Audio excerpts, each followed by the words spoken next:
we explained to them that Race to the Top is funding that was made available through the stimulus package that passed Congress last February, and out of that roughly $800 billion stimulus package, about $100 billion was set aside for education, and out of that $100 billion, $5 billion was given to the Secretary of Education, Arne Duncan, to use in the form of competitive grants, and where states could compete in a highly competitive atmosphere for a portion of those funds to bring about real reform and innovation into our K-12 school system. $5 billion, the Secretary set about $4.35 billion aside for this this portion of Race to the Top, which is the competitive grant to states. Ultimately, what Idaho will request will be driven by the number of districts who choose to participate, and I think that's an important part of this grant, is that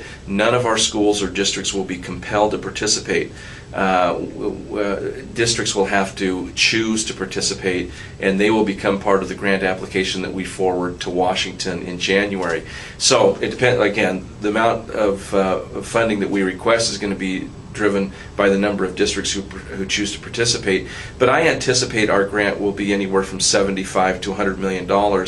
Again, primarily driven though by the number of districts that participate and the size of those districts who choose to participate. Like I said, the fact that they're going to have to sign an agreement to participate, and that agreement at the local level has to be signed by the local superintendent, the school board chair, and the union representative, means that that they're going to have to be a district that is not only ready but willing to participate, as demonstrated by this MOU that they'll sign with the state. And so, yeah, I thought the initial response was rather positive, but also understanding that they now recognize that they have to do a lot of homework and come to a certain comfort level, and they have to do it quick. We have to have these MOUs back to us by January 12th.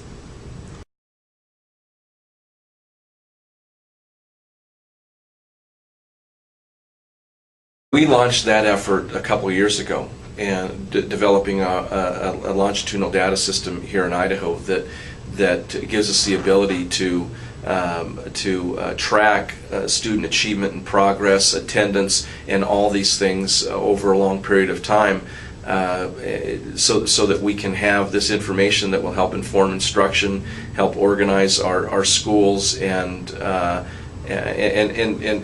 help in having individual lesson plans for each of our children. And so we began this process some time ago. In fact, most, if not all, of what you see highlighted in Race to the Top are things that we've been pursuing here in Idaho for some time. We've identified them as critical areas that we want to focus on if we're going to have a customer-driven education system that focuses on higher student achievement. And so the things you'll see in our Race to the Top grant are things that we've been pursuing and will continue to pursue. It's just with these extra funds we'll be able to get it done quicker.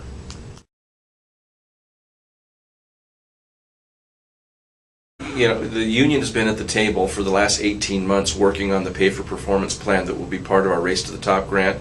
And as you know, Race to the Top has only been talked about for about the past 6 months. And so we began this Idaho's Pay-for-Performance project a year and a half ago. And so we're pleased that all the stakeholders have agreed to this plan that we've put together for pay for performance for our teachers. It's very controversial, and we've seen it successfully work in some states. We've seen it not so successful in others. This is going to give Idaho an opportunity to see what actually does work and doesn't work in Idaho when it comes to pay for performance. And so we have a pay for performance plan that focuses on student achievement, and also teachers who take on leadership responsibilities in their schools, and also those teachers who teach in those hard-to-fill positions like math and science or special education. But in one of our small rural districts, it could be a music teacher. But we know that in each of our districts we have hard-to-fill positions. This provides an incentive for teachers who currently teach in those positions, and also incentives to attract those to come into the profession and teach in those hard-to-fill positions.